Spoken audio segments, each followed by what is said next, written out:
Hai teman-teman Selongside, semangat pagi untuk kita semua.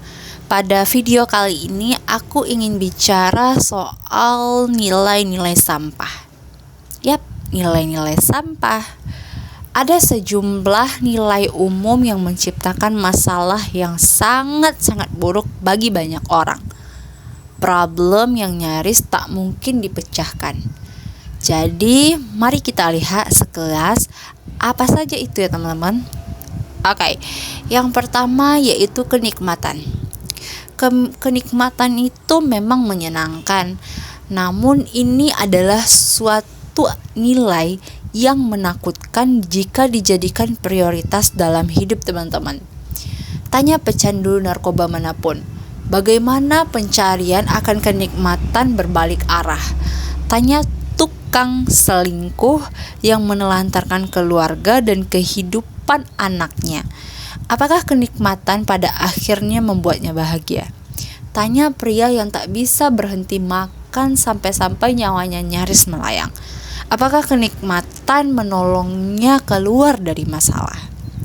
Kenikmatan adalah Tuhan palsu. Penilaian menunjukkan kalau orang-orang yang memfokuskan energi mereka pada kenikmatan akan berakhir lebih cemas, lebih tidak stabil secara emosional, dan lebih tertekan. Kenikmatan adalah bentuk kepuasan hidup yang paling dangkal, dan karenanya ini sangat mudah diraih dan sangat mudah hilang. Meskipun demikian teman-teman, kenikmatan adalah komoditas yang dipasarkan kepada kita 24 jam sehari, 7 hari seminggu. Ini yang membuat kita terpaku. Ini yang membuat kita seperti mati rasa dan mengalihkan perhatian kita. Namun kenikmatan, meskipun penting dalam kehidupan, secara esensial tidaklah cukup. Nah, bicara mengenai kebahagiaan teman-teman, kenikmatan bukanlah sebab, melainkan akibat. Jika teman-teman melakukan hal-hal yang benar dalam tanda kutip nilai dan ukuran lain, kenikmatan akan secara alami muncul sebagai hasilnya. 2. Kesuksesan material.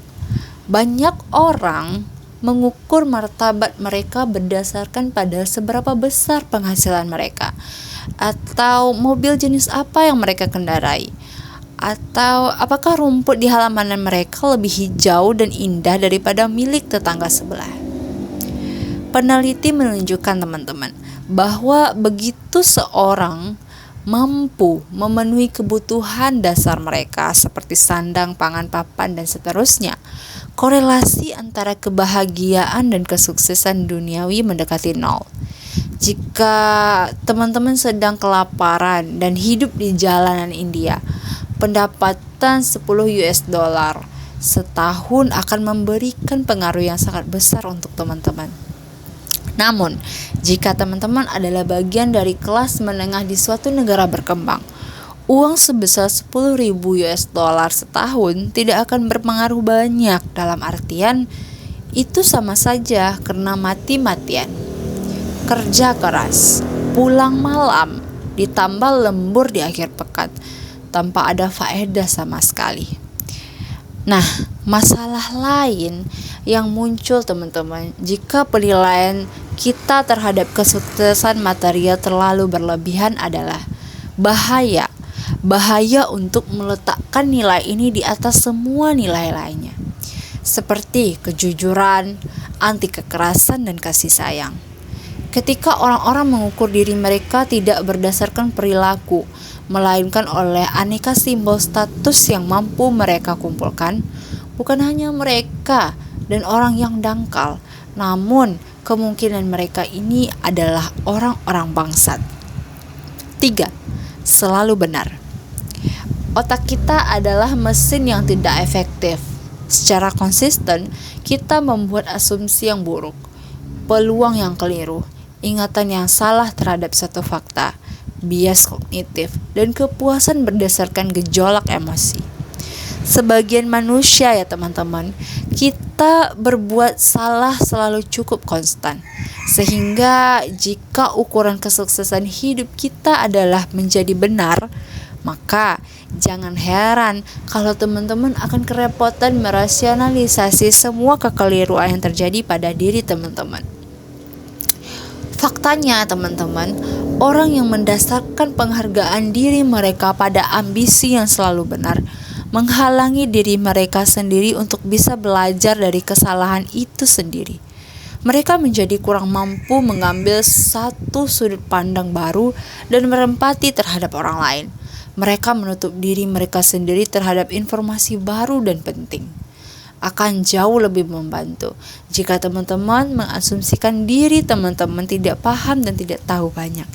Ini menjaga teman-teman untuk tidak terikat oleh segala bentuk tahayul dan keyakinan-keyakinan yang tak berdasar, dan membuat teman-teman tetap berada dalam situasi yang konstan untuk terus belajar dan tumbuh. Poin keempat, tetap positif.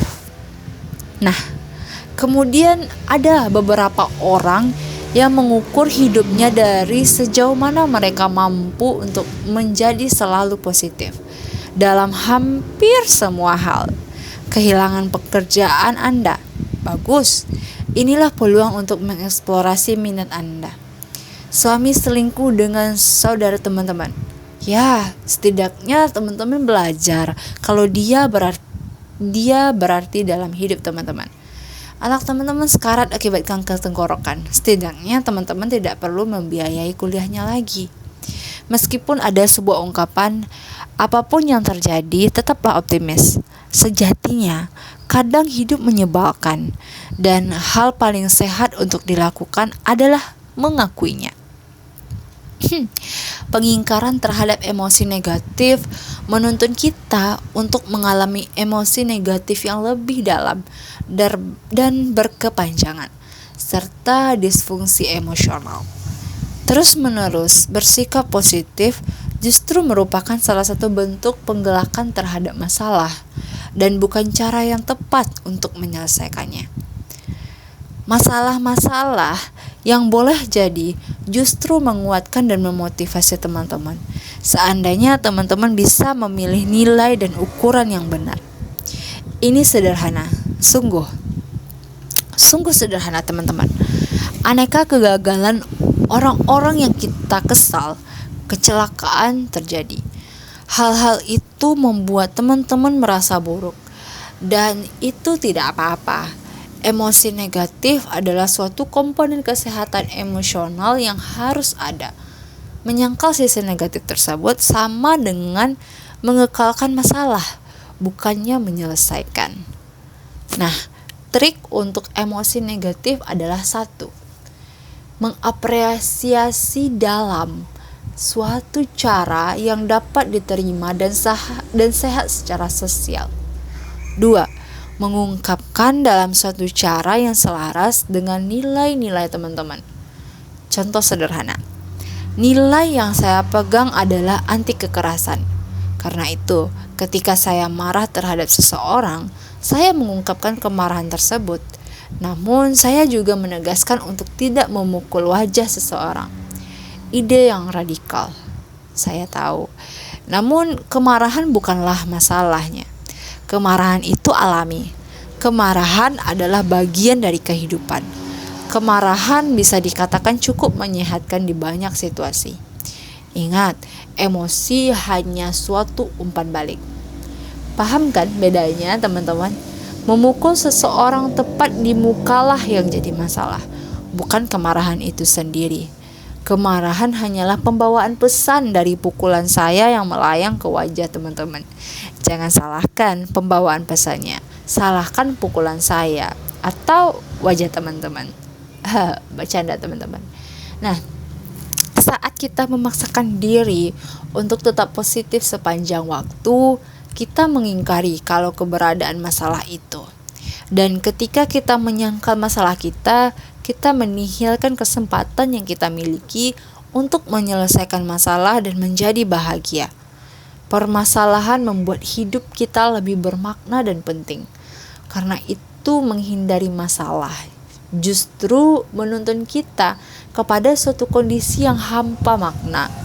Bahkan meskipun dia suatu sisi menyenangkan, teman-teman.